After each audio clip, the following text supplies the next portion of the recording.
1:05 now, so I will welcome everyone to the August Collaborative. I'm going to screen share and pull the agenda up. I did send it to you all, but if you didn't print it out, then we're just going to go ahead. And I did not do that as a screen share, so let me try that again. All right. So the first order of business is to welcome two of our new board members for the Family Connection, Whitfield County Family Connection Board. Eva Rodriguez from the Latin American Association and Brandy Wyatt from the Public Library. And I know Brandy's on the call, but I don't know that I saw Eva anywhere, but both of these entities, the library and the Latin American Association, have been very active members of the collaborative, and they're involved in a lot of our programs. And they're really invaluable to the collaborative, but also to the community. I know I'm preaching to the choir, but welcome, Brandy. Welcome, Eva, if you're out there somewhere in cyberspace. Thank you, Lori. If you will, I will scroll down, but we have a little diagram of our strategy for the year. And the collaborative's main goal is just to improve school success. So our target group, of course, are children preparing to go to school and children in school.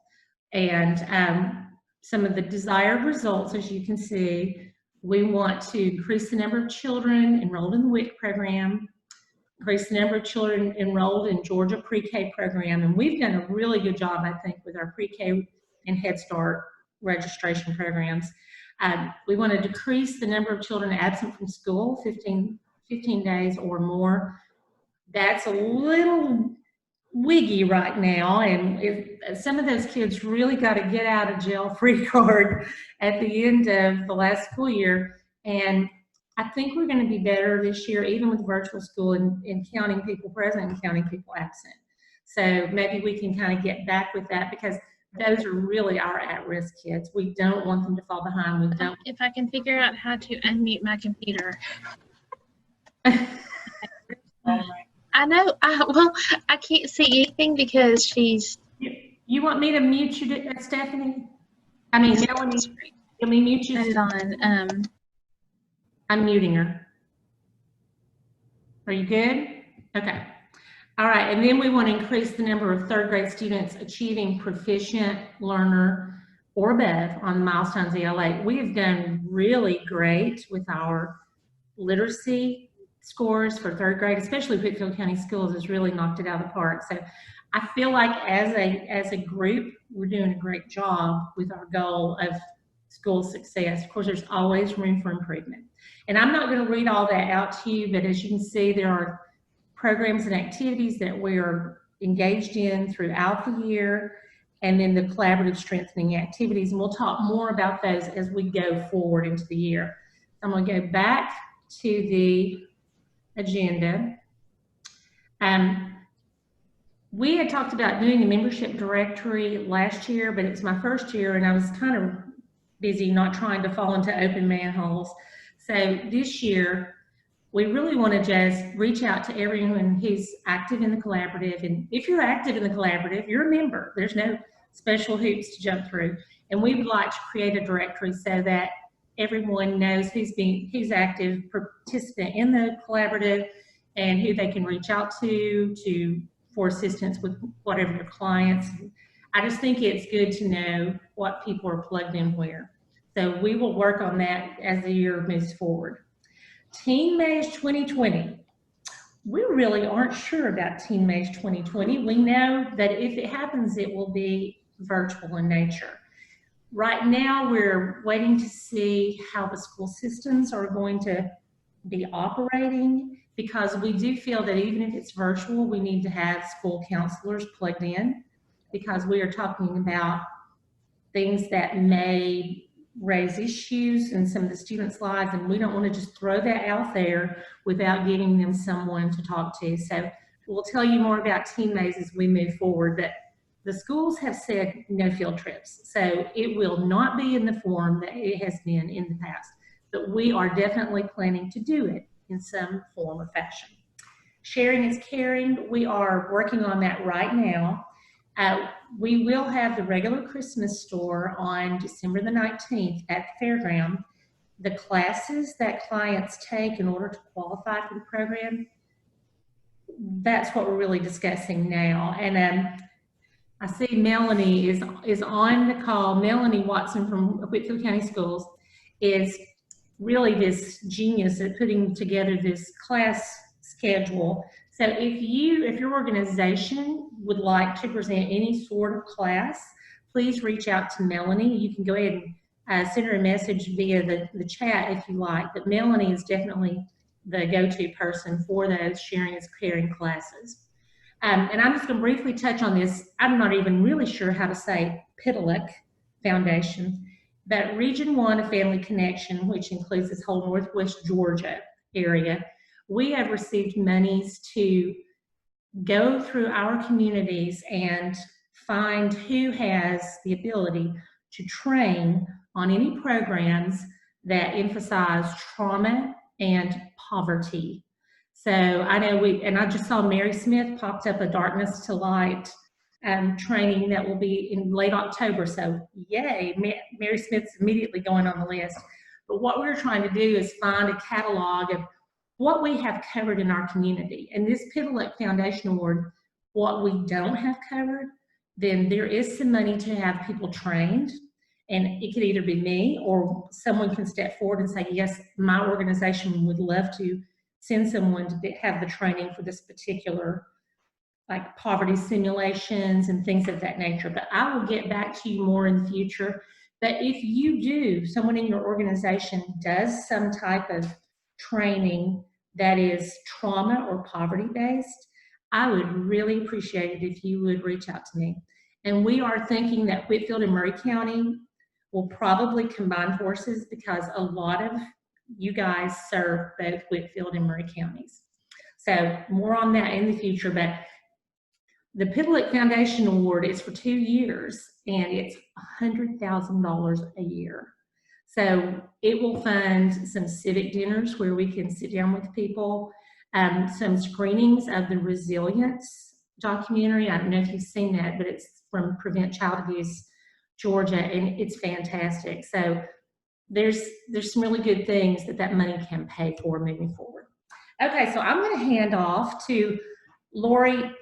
Oh boy, I'm not even sure, Pierce, to talk about CARES. And Lori, would you like for me to share the screen so that your flyer can be up there? Yes, please. Okay, let me do that.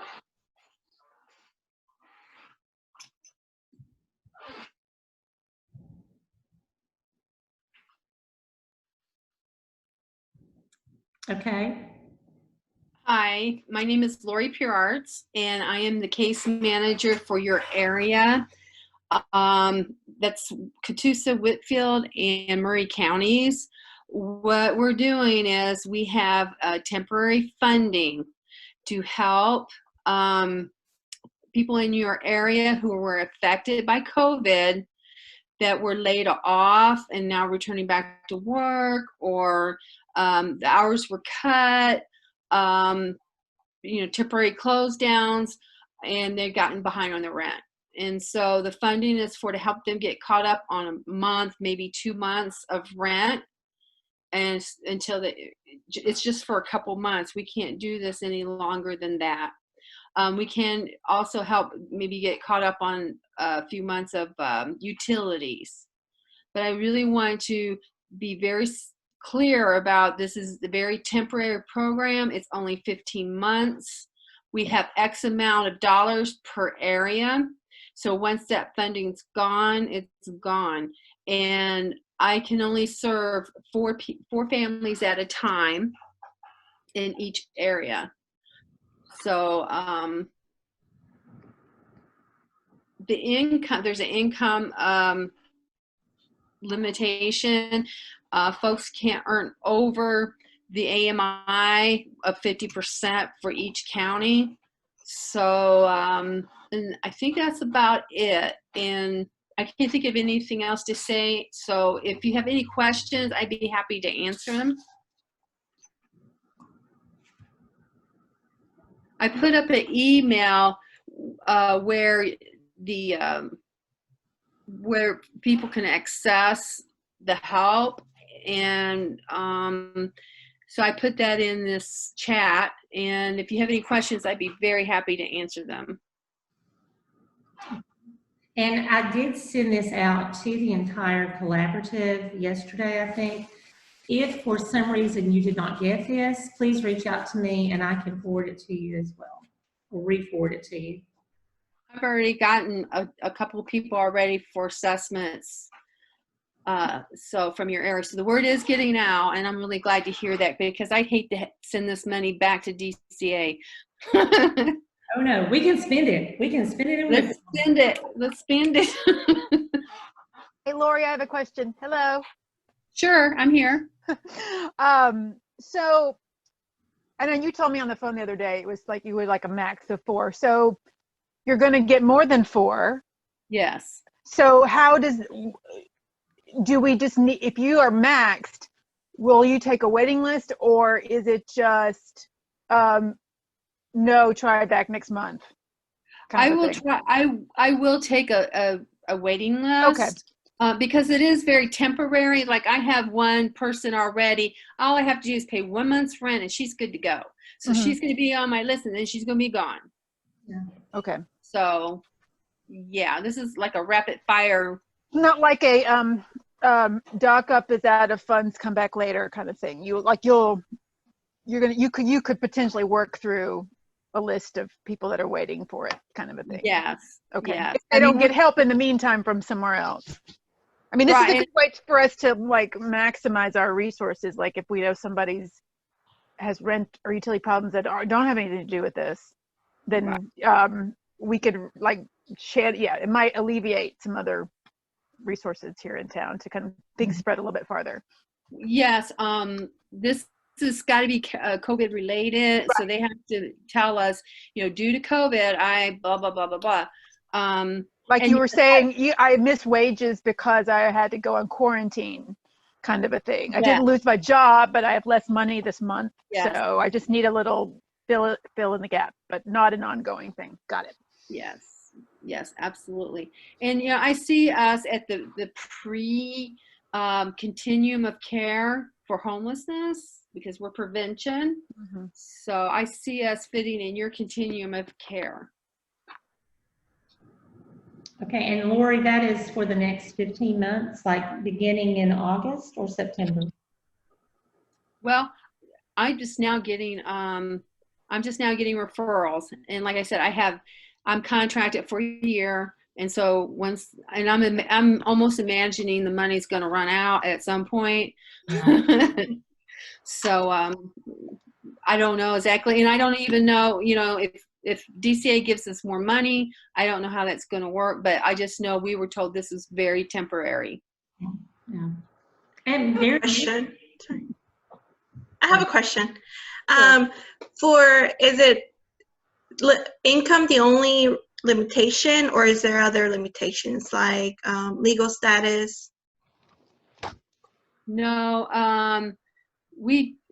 if somebody's coming out of jail, and they have a place to, I'm going to have to see more about that, because I know there's a plan for people coming out of jail. Also, we do work with domestic violence victims. So if they're in shelter, we might can help there. We might can help with hotel for a little while.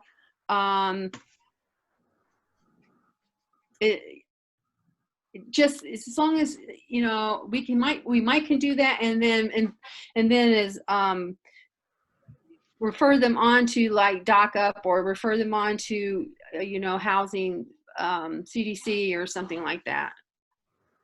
Okay. Our agency right now, we also have funding for rental and utility assistance. Mm-hmm. For the most part, we help with the portion. So yeah, if we can get in contact in case, if you want to send us referrals, if, you have a waiting list as well. Oh, nice. Okay. I'm trying to find you on here. And I'll put my contact information on the chat as well. Okay, I appreciate that. And I will put my email address, my work email address on as well. And Okay, yeah, thank you. let's call each other. Yes, definitely. All right, perfect. Okay. Good question. Laurie, One more question. Sure. Do you have to be a citizen? I think that's what she was getting at. Do you? I see. I'm not sure. I'm assuming yes, because Okay. we have to have birth certificates and social security cards, and so I'm going to say I'm pretty sure Probably yes. 99%. Okay. Okay. Can I jump on to Tom's question, because some of these Latinos who aren't necessarily citizens, but they have children who are naturalized citizens. Mhm. Is that a loophole that can be addressed? I'm going to have to ask my supervisor about that, because I'm not sure. I'm not sure. Maybe. I don't see why not. As long as I can get documentation and paperwork and stuff like that, but I'll ask her about that, and I will know for next time. Well, these are federal funds, right? That's correct. Okay, so that's going to be the cutoff line there. So Yeah, answer is probably going to be no. probably. Mhm. But hey, if we can find, I'm a You find social way to do worker. it. Mm-hmm. I'm a social worker. If I can find a loop around, loop it Mhm. in, I'm going to try. Good. Good. And Lori, thank you so much. And I know some of you other people have questions for Lori. So please, if you will just address it to her at the email that she's put in the chat box, or the email that's on this flyer. So, and we'll move forward with the program. But Lori, thank you. That's almost like manna from heaven at this point. My honor. And so we are moving on. Let me stop sharing my screen. We're going to move on to, shall I say, the meat of the program. That was pretty meaty there. Georgia Legal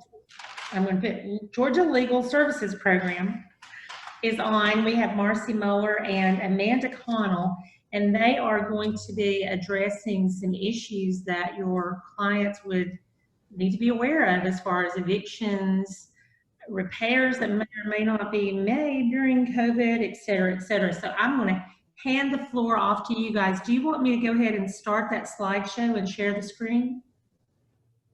I can share it from my screen. Okay, good. All right. Oh, never mind. It says it's disabled for participants. So yeah, if you could do. Sorry, I didn't know to set it up any differently, but I'll just go ahead and share it here.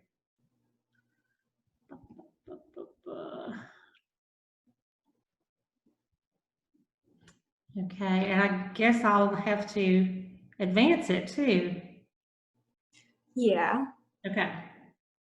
Okay. So I don't know if you guys have heard about the CARES Act. That was a program where certain renters were protected from eviction.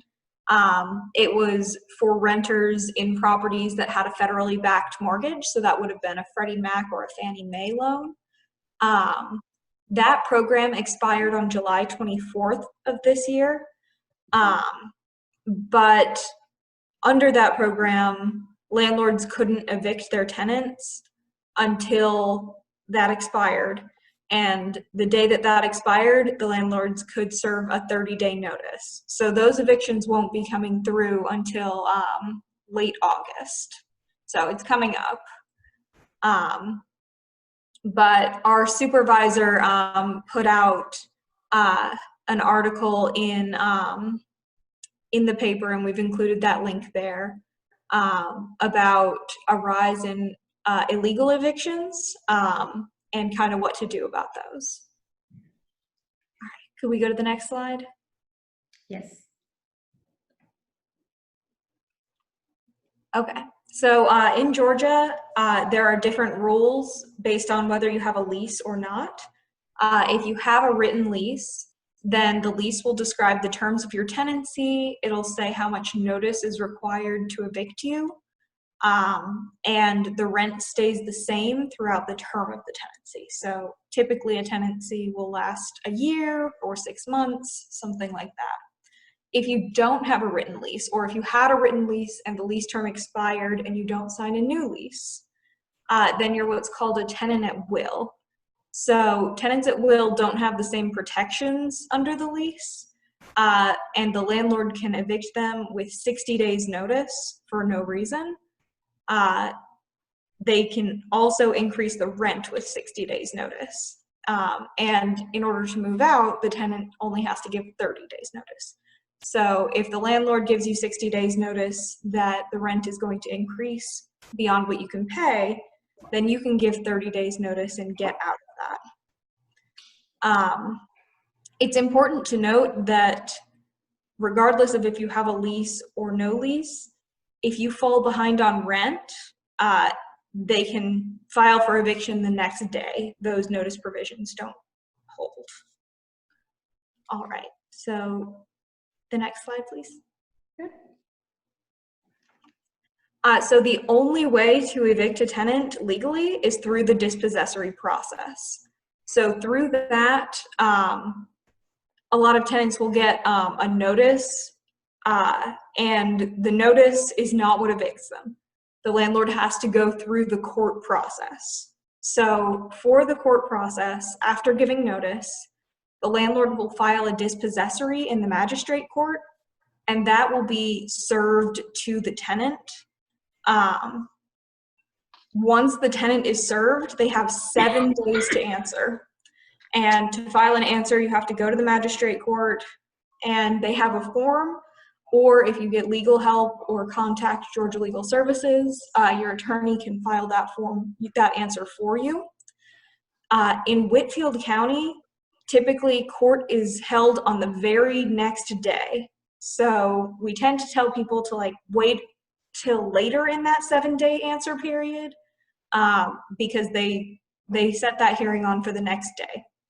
And if you don't answer,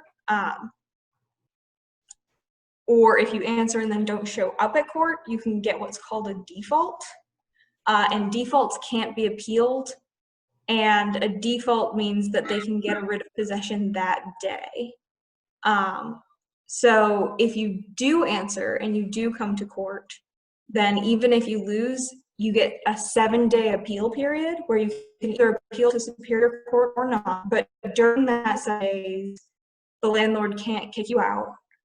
What they can do is they can get a writ of possession on the 8th day, and a writ of possession is where they get a legal document from the court, and they set an appointment with the sheriff to come to your house and forcibly remove you and your belongings from the property. So they would have to take your belongings, if you still have stuff in the unit, and put it on the lawn of the unit. And when they put it on the lawn of the unit, it's considered abandoned property, so they don't have to protect it from weather or from theft or anything like that. Okay, next slide. So the only legal way to do an eviction is to go through the courts.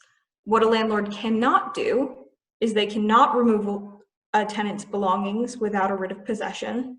They can't change the locks to prevent the tenant from accessing the property. They can't cut off power, water, or utilities when they're included within the rent.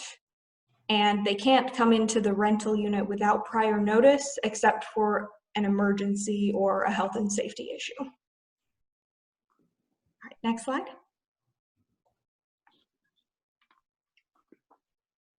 So tenants can be served with a dispossessory action in 2 ways. So the first way is through personal service. That's where the constable will come, typically someone from the sheriff's office, and they will hand the eviction paperwork either to the tenant or to another adult in their household. And if they're personally served, then if they don't file an answer, they get what's called a default. And the default means that the writ of possession enters that day, the day that the answer would be due. So 7 days from when they are served with the paperwork. And that default can be both for possession of the unit and for money judgment. So if the landlord has alleged any past rent or any damage to the unit, then that money would enter.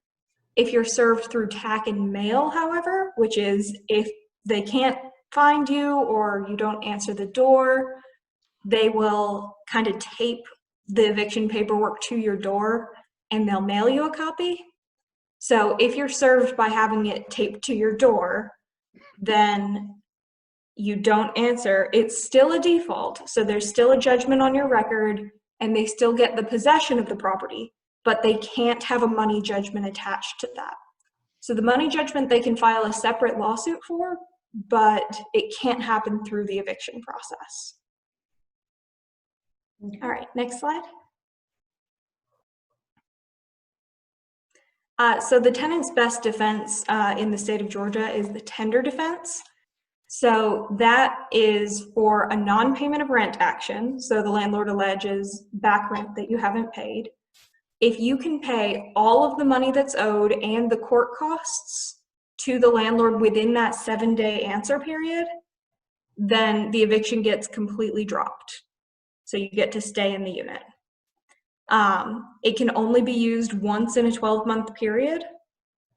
If the landlord accepts that, you still have to file your answer to say, I made tender, the landlord accepted it, this action should be dismissed. If the landlord doesn't accept it, then you still come to court and you say, I tried to make tender and it didn't go, the landlord wouldn't accept it. And then that's considered to not be a use of the tender defense. So it doesn't use up your one use of the tender defense in the 12-month period. But what the judge will do is when you go to court for your hearing, the judge will essentially make the landlord accept that money and dismiss the eviction.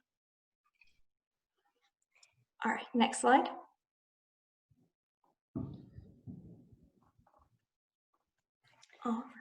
Okay, I'm going to take it over from here. So just by way of introduction, my name is Marcy Muller. I'm a staff attorney with Georgia Legal Services Program, and Amanda that was just speaking is Amanda Connell, and she is a law assistant with Georgia Legal Services Program. She's currently waiting to take the Georgia bar, but during that time period, she is allowed to practice and represent clients, and she is our new eviction prevention project person. Some of you might remember Cassandra Damas that was here. She was our previous eviction prevention program attorney, and so Amanda is in that new position. So about subsidized housing, a lot of what Amanda was covering before applies to both private landlords and subsidized housing cases. So subsidized housing is when there's some form of federal funding that goes into helping reduce the rent that the tenants owe. So some of those programs are Section 8, the Low-Income Housing Tax Credit Property, USDA Rural Housing Section 515, public housing, a home property, which is similar to the Low-Income Housing Tax Credit Property. But generally you'll know that the person is in the subsidized housing because they're paying a reduced rent and it's based on their income. So they require annual recertifications that have to be completed every year, where the manager is going to ask for their income, they might ask for bank statements, they're going to ask for pay stubs or a social security verification. And so, you know, you're going to know if the person that you're talking to is in a subsidized housing or not based on asking those kind of questions. Do you have to certify every year? Is it based on your income? And that's how you'll know. So there's different rules that apply in subsidized housing. And the state of Georgia doesn't really have a lot of protections for tenants that live in private housing. But if you're in subsidized housing, you do have a lot more protections. There must be good cause in order to evict a tenant, and that can be a lot of things. It can be if there's been criminal or drug activity, that can be good cause. If there's been repeated violations of the lease, that can be good cause. If there's been some sort of serious material violation of the lease, that can be good cause. But generally, a tenant has to be given a warning first, some sort of notice, you did this, you have to fix it. If you don't fix it, then we're going to evict you. And then most programs have a grievance process before a lease can be terminated or before the complex can refuse to renew a lease. So to either terminate a lease or not renew the lease every year, there has to be good cause. And then the notice telling you we're terminating your lease or we're not renewing your lease has to have listed what the grievance procedure is. And there's different grievance procedures depending on what the subsidized program is. So it really depends on, is it a Section 8 property? Is it a public housing? Is it a low-income tax credit property? And it's going to vary from each property what the grievance process is. So feel free to refer cases to our office. The number is going to be at the end, but you can change the next slide. Okay, repairs. So the landlord is obligated to make repairs on rental unit, again, regardless if you're in public housing, subsidized housing, private landlord. Importantly, the tenant needs to give notice of those repairs that are needed, and we always tell people, give that notice in writing and keep a copy for yourself and make sure you have a date on it. This is very important because a lot of times what we hear from tenants is, well, I told my landlord. Okay, well, how did you tell him? Well, he stopped by and I told him, or we were on the phone, but there's no record of that. And so you can't prove that you actually requested a repair. So always have it in writing, including a date, and keep a copy. So give a copy to the landlord, keep a copy for yourself. The landlord has an obligation to make that repair within a reasonable amount of time. Now that's going to vary depending on what the repair is. If it's a simple repair, it's going to be a shorter time period. If it's a more complex repair, you're going to have a longer reasonable time.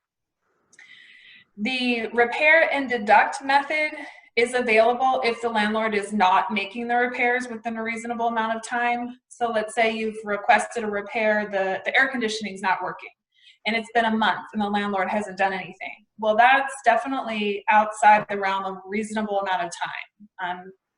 A landlord should be able to address that before a month has gone by. So at that point, the tenant has the option to repair that themselves, which unfortunately sometimes a tenant isn't going to be able to afford that, but if they can, pay for that repair and then deduct the cost of the repair from future rent. But again, there has to be notice. You have to send another notice to the landlord, keep a copy. I'm intending to use the repair and deduct method. I'm going to get this repaired and deduct it from my rent.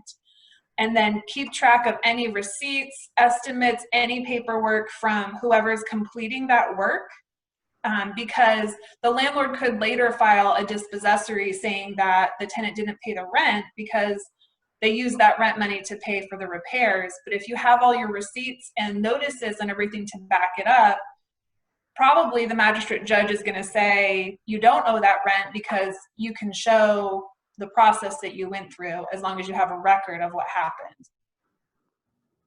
You can go to the next one.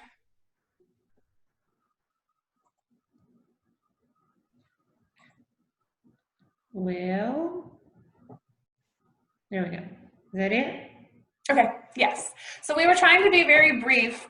There's obviously a lot more that could be discussed. If people have questions, you can ask us now. You can email or call us. If it's a client, don't have them call us directly because we have a process. They have to go through our intake and be screened and everything. So if they call us, we just send them back to this line. So they really need to be calling the 833 GLSP law number to get screened and go through the intake process. Okay, I'll stop screen sharing. Okay, Marcy and Amanda, can you take a couple of questions now if anyone has any? Yeah.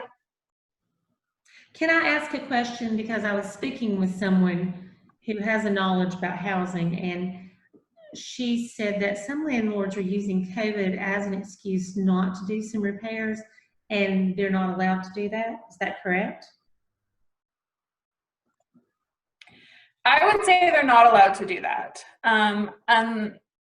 unless there was some sort of like, let's say the tenant has a significant illness and they're not letting someone in because they're worried about being sick. But especially now that everything's, especially in Georgia where everything's essentially reopened, there should not be any excuse for not getting repairs done. Businesses are open, repairmen are working.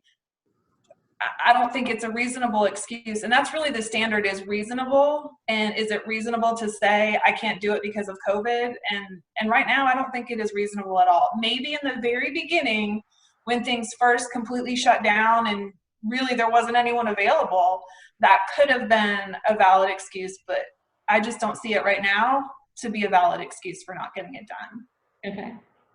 Yeah, so what they can do is they can make a reasonability argument. So they could take a little more time to do the repairs and request that the tenant leaves or something like that. But yeah, we would argue that it's not reasonable to just not do the repairs at all. Okay. Does anyone else have any questions before we move on? And of course, you have their contact information if something occurs to you after we're finished with this meeting. So, okay, hearing none, I'm going to move on. Basically, and thank you so much, Amanda and Marcy. That's great information. Plus, what Lori had to share is very pertinent right now. I think it's a grave concern that a lot of us have for clients and residents of the Whitfield County area. So thank you for that. We're just going to go around and do our normal, hi, I'm Lori from Family Connection kind of thing. I don't think it's necessary for Amanda, Marcy, or Lori to reintroduce themselves. So I'm going to start at the top of my grid. And so I see Debbie's iPad. So you're going to need to unmute. Okay, I'm unmuted. I'm Debbie Coleman. I work with Children's Medical Services. We're part of North Georgia Health District, Children with Special Needs Unit. And what I would like to share, and Lori, I just emailed it to you because I don't know how to get on the chat. We're having a online workshop for parents and caregivers. It's on transitioning to adult health care. So if y'all know of any families of children with special needs that are probably in the teenage years, then they can, this one is for the parents, and they can do this. It's online. It's going to be on August the 27th, and it has the registration information and everything, especially children, who have chronic medical conditions. That's a big deal when they transition from pediatric to adult care. And so if y'all know of anyone that would be interested, y'all feel free to share that with them, please. I will send that out after we get off of this call. Thank you. Okay, so on my grid, Brandy from the library would be next. Hello, I'm Brandy Wyatt from the Dalton-Whitfield County Public Library and the Northwest Georgia Regional Library System. Okay. And I will say that the library's been really good on social media throughout the summer and currently. So if you have a need, I think the best thing to do is to follow them on Facebook. But that's just me. Okay, I'm not going to go to Tom Pinson from Matt Gaston Community Center because he's mysteriously disappeared, or he's whirled his chair around and is scooted down in it. So next on my grid is Jennifer Palmer.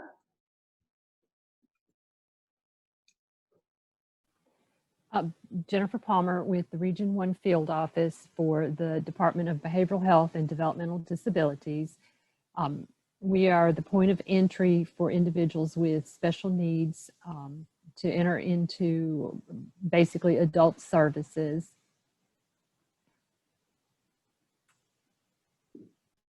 Okay, all right, thank you, Jennifer. And next on the grid is Kim and Tammy. It's like a singing group. Hi, I'm Kim Ott, and this is Tammy Napier. We work for National Spay Alliance Foundation. We are the low-cost veterinary clinic here in Dalton, located in the Tractor Supply. We just received a rather large grant to be able to help families get free veterinary care. And the way it works is we have to have referrals through the human services aspect. All it takes is for you to refer somebody to us through a Google Doc that we have, and then we do the rest. So families that are in your system already or that are coming into your system, if you just simply ask them, hey, do you have pets that need help, whether it's spaying or neutering or medical care, and they say yes, there is just a quick Google form that you fill out with some pertinent information and send it to us, and then we contact the families and get them in to get the services done.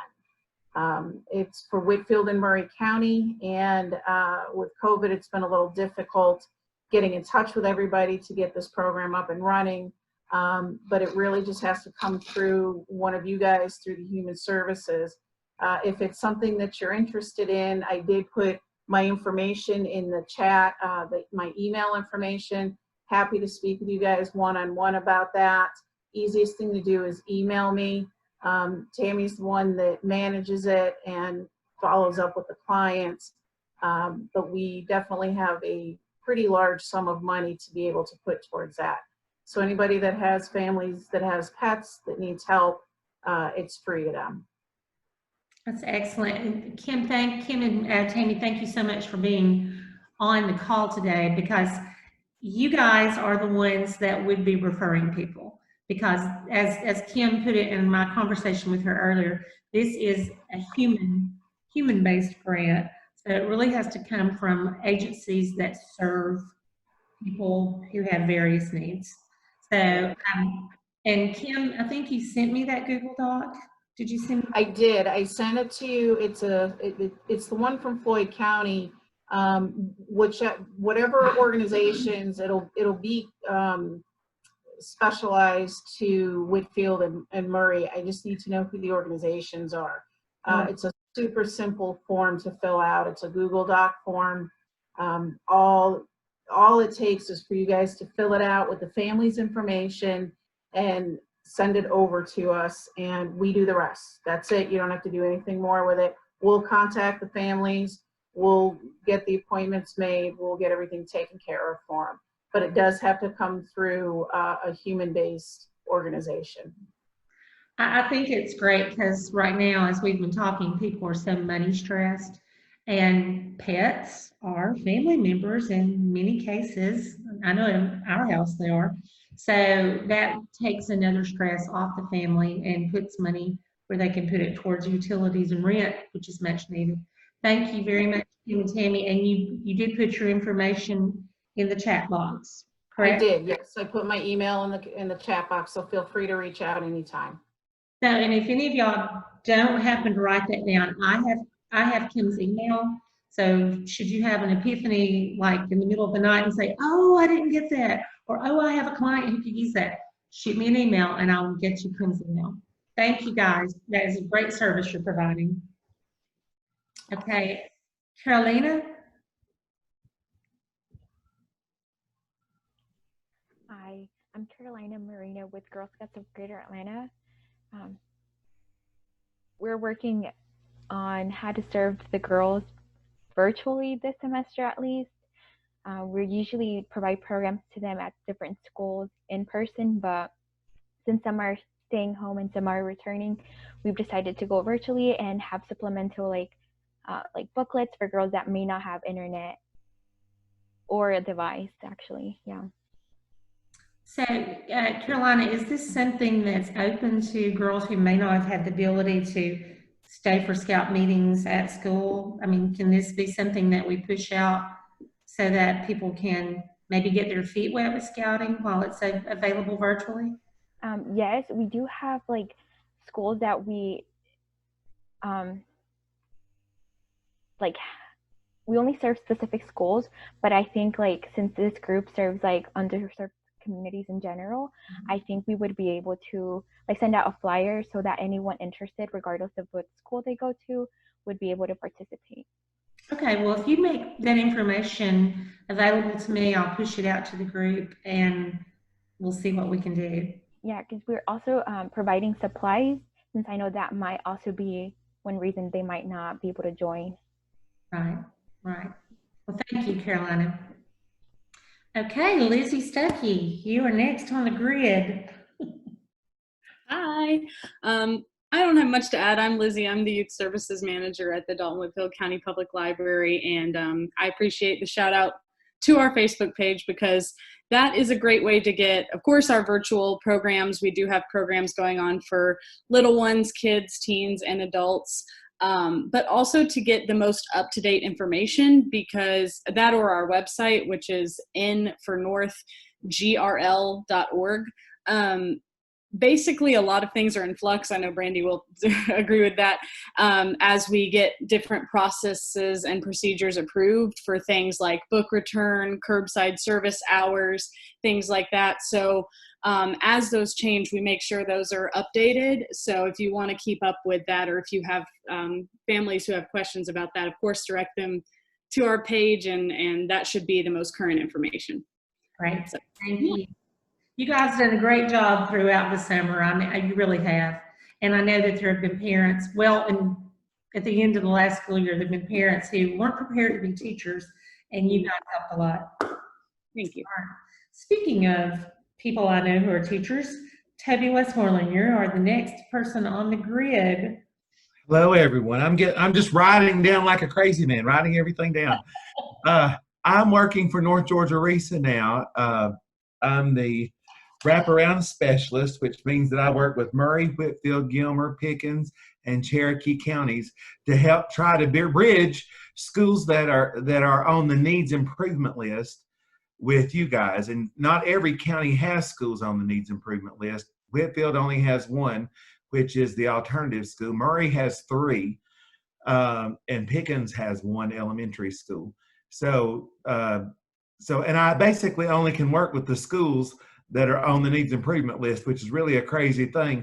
So I try to send out as much information to the district level as possible when I learn things from you all. So this is like I have fallen into a pot of gold, just hearing all you talk and the things that you're offering. This is awesome. Well, these are the people in the know. They are the ones on the ground doing the good and the hard work. Thanks, Toby. Nikki Walter, you are next if you have anything you want to say. Hi, yes, I'm Nikki Walter. I'm a therapist and a team lead with Georgia Hope, and you guys may already be familiar with our services, but we provide counseling for clients in the Whitfield and Murray County areas, and then recently our online services have allowed us to expand our coverage, so we're able to see clients anywhere in the state of Georgia as long as they have the means to do so, so like Wi-Fi access, a computer or tablet or some kind of device that they could use to meet with us. So that has really been helpful. And if anybody wants to make a referral to us, you can just go to georgiahope.org, and there's a tab for you guys to do it there, and it's very straightforward. Wonderful, thank you. I know that COVID probably has caused a lot of issues to come to the surface or worsen some issues that some people were having. So it's good that our mental health professionals are continuing in a telehealth environment and in person. Okay, I can never remember how to pronounce your name. Is it Uhaley? Uhaley. For me. Uhaley. Okay. So I'm from the Latin American Association. I'm the financials, the homeless prevention case manager. We currently still have funding for utility bills and rental assistance within the Dalton city limits and Catoosa County at this moment. There's some requirements. They do at this moment, the only funding that we have available is for our clients have to have a legal status to obtain financial assistance. But I put my information on the chat in case anyone wants to spread the word. Excellent. And also if they want to email us, and we can send out our flyer. Wonderful. Well, you know, that's the magic words. We currently have funds, and that's what everyone's listening for. So thank you for that. And Marilyn, we have our Latin American Association people right together on the grid. So we've got Marilyn Chavez. Sorry. Yes, Marilyn Chavez. I am the enrollment specialist at the Latin American Association. Currently, we are still not seeing clients face to face, but we are serving them remotely. Right now with PEBT, we are doing as much of education as we can to make sure that our community knows that they can apply for PEBT, and the deadline to apply is September 25th, I believe. And just if you have clients that need to apply, you can send them our way. Or if they feel more comfortable applying themselves, all they need is their student ID number. So that's for PBT. And then we also do SNAP applications and Medicaid applications. So if you have anyone that you would like to send to us, just give them our contact information, and all they have to do is just call us, leave us their name and number, and we'll get back to them. Marilyn, forgive my ignorance, but what is PBT? So PBT is DFACS in partnership with the Georgia Department of Education, rolled out a programs to give students who receive free or reduced lunch a one-time allotment of $256.90, I believe. So any kid that has received, or any child that has received free or reduced lunch from the school year from 2019 to 2020 is eligible to receive those $256.90. But they have to apply for it if their parents haven't already or aren't receiving, if their parents are already receiving SNAP, then they don't have to apply. It'll be automatically deposited to their EBT card. But if they don't have an open case, then they would have to go into the Gateway page, and they would have to apply through there. And like I said, they need their student ID number, which is their student number that is on their report card, or the parent can call the school and get the number.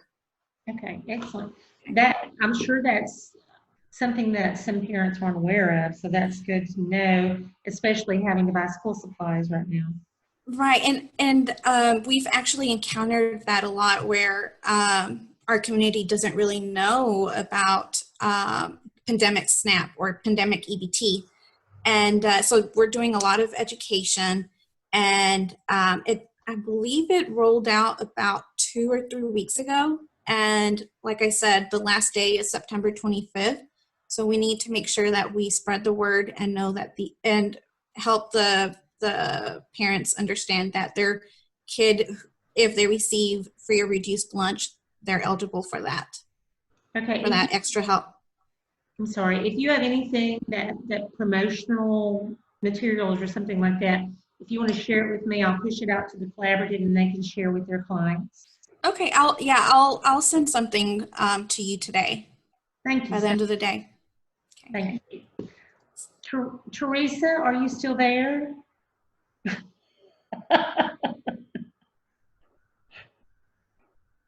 Okay, there we go.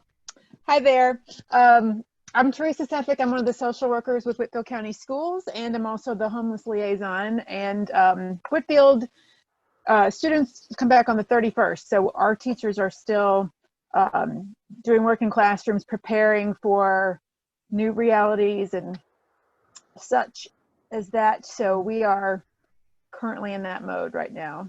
Our enrollment center is open. We have a little bit of reduced hours for all the same reasons, but because we've had this extra time, our enrollment is trickling in differently. So in terms of how many homeless we're seeing or potential, I mean, I haven't really seen any of that yet, but that's where we are.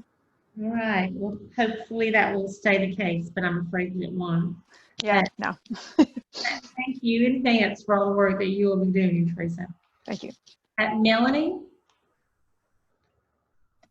Hey Hey everybody, I am Melanie Watson. I am one of the school social workers for Whitfield County, and I am the person that you contact if you would like to help with our Sharing is Caring classes. If you, so we're moving to a virtual platform this year, so if you would like to do a video that we can upload to our YouTube channel, we're going to be doing that, or if you have a website that has like a program that parents can take online, just a course that they can walk through and have a certificate at the end, you can send that information to me. But if you have any questions, just let me know.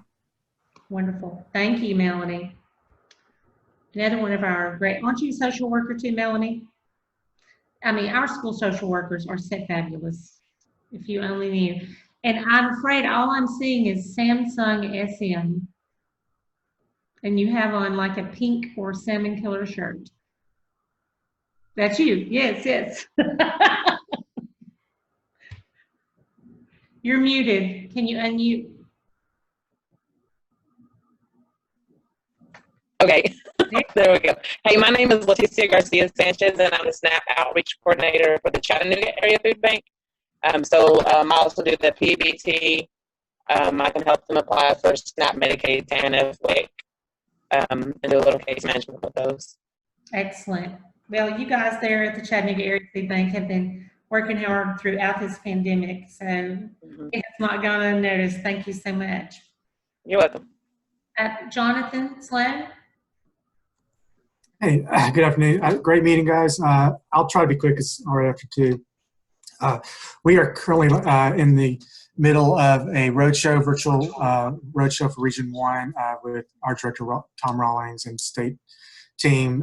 We've been full of meetings, meeting with law enforcement, judges, community leaders, school system, just you name it, we've met with them, and great collaboration, because that's really what it takes. The theme for this roadshow is it takes a village, and it really does. And so we appreciate the work everyone on the call does, because we really need to work as a group to better the lives of the children and families we serve. Special emphasis on reunification. I think a lot of times we think about removing, what it takes to remove a child, and kind of stops there. But really, a child's identity is so wrapped up in the family's identity, and really in a sense, to save a child, you have to save the family. And so what can we do as a community to help reunify children with their parents and their families as soon as possible, in a safe way, of course, is our ideal. So that's been a thing that's been fun. And I'll be happy when it's over. Our last meeting is at 3:30 with Latin American Association, so I'm glad a couple of you are already on here. Because PEBT was mentioned, I just want to throw out some numbers here. For Whitfield County, we've had 16,000 unique students count, which is about over $4 million for PEBT, which is actually the highest in the region. It's even more than Cherokee, and Cherokee is a lot bigger county than we are, so that kind of shows you the work we're doing. Of course, overall food stamps, I've said this before, I mean, I think April we had 3 times our usual applications for food stamps. For Whitfield County alone, we have about 7,000 issued families food stamps, and then Whitfield last month, we handed out about we gave about $2.6 million for food stamps in Whitfield County, just kind of give you an idea of what's going on in our county. But anyway, I'll shut up now because I let other people talk, but it's good to see everybody, and y'all have a great day. Thanks, Jonathan. Thank you for all the hard work that y'all been doing with your roadshow, but just been doing, period, throughout all of this. Selena.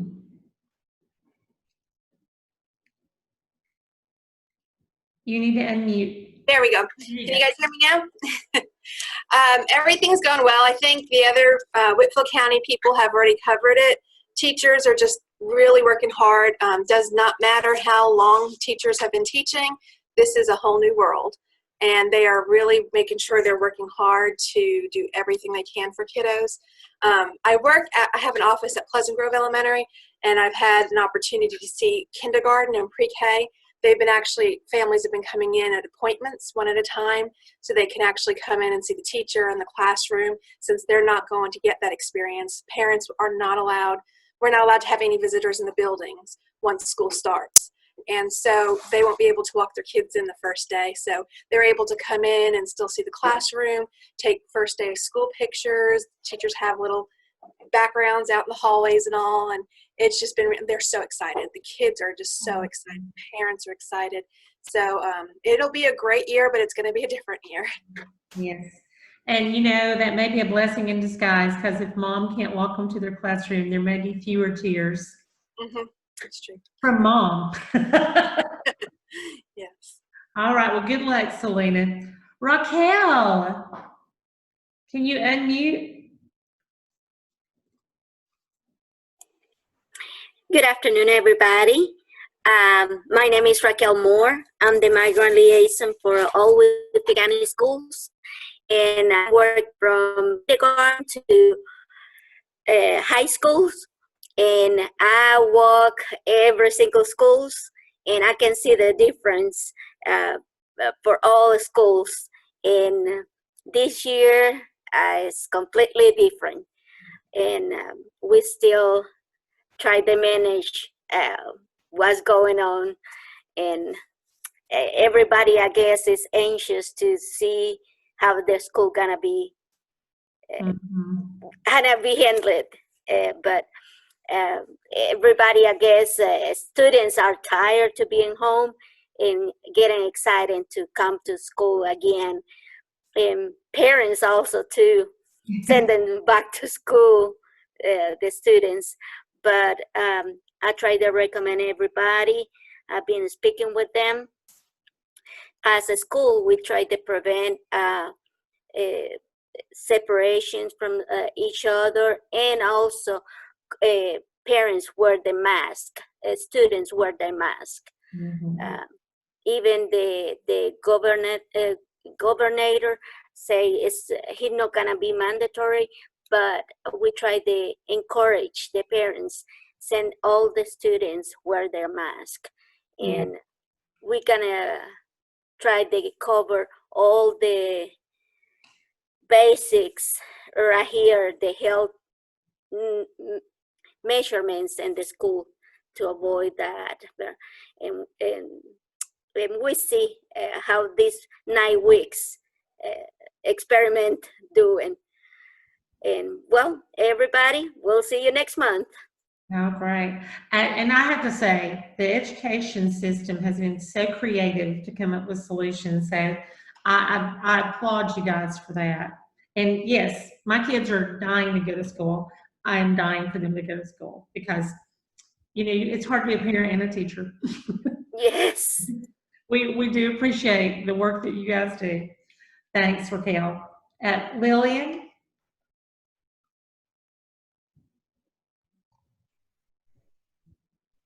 Hello. Hello. I am the 4-H educator in Whitfield County.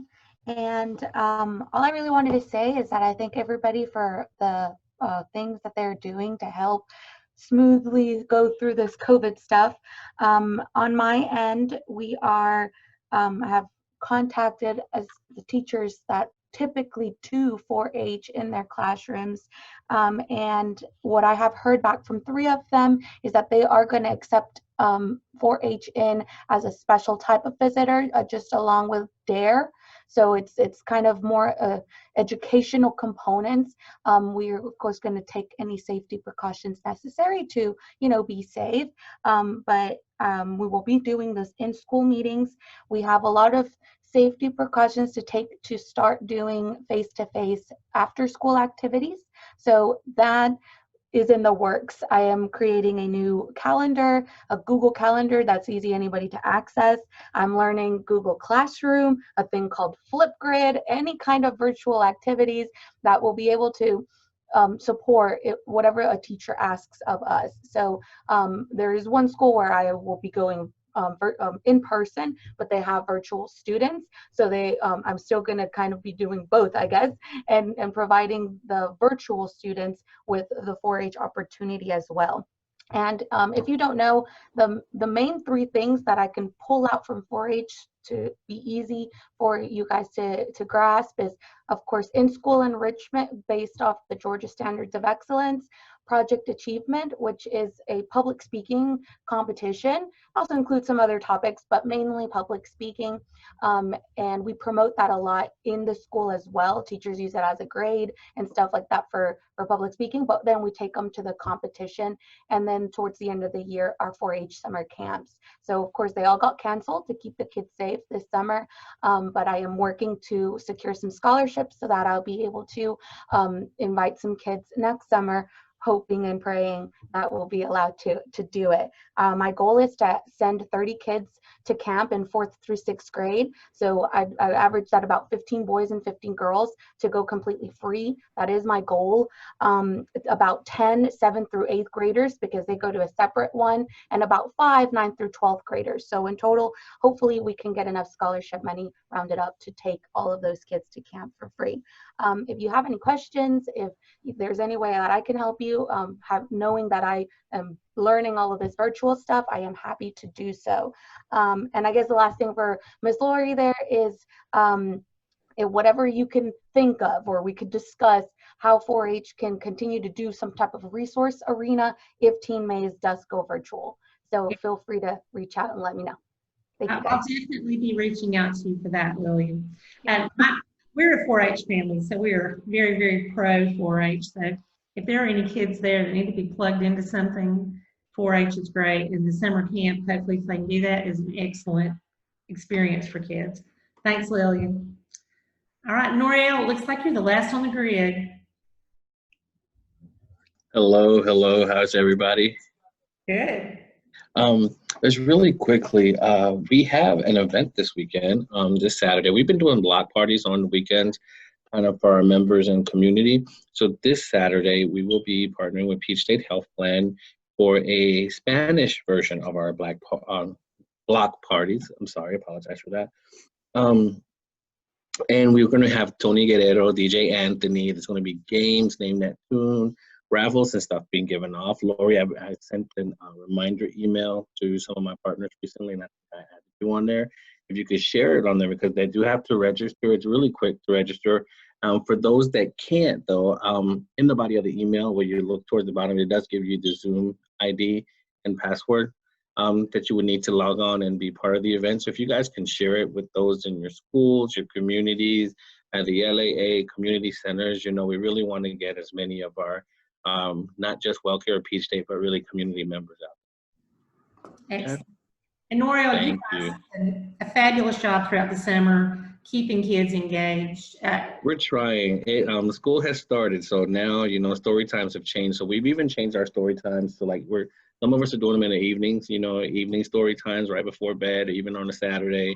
We're trying to get creative for October, since there aren't going to be fall festivals like we're used to. And, you know, everybody's still wearing their face masks. So, hey, that is a Halloween costume. Now let's decorate your face mask.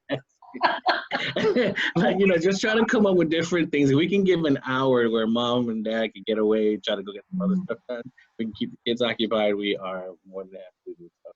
That is true. Thank you, Noriel. Tom, you're very welcome. I actually hopped over you because you suddenly disappeared. Do you have any announcements from Matt Gaston Community Center? You're muted. Unmute. Still muted. You guys can't read my lips. You actually cannot. Uh-oh, you remuted. Can you read my lips now? Can you read my lips now? Is that like your George Bush impersonation? Can you guys hear me now? Yes. Can you hear me now? Okay. Two things hot off the press, and that's why I had to leave this meeting to go to the other one. This CARES Act thing is actually going to put a lot of money and a lot of resources in our community.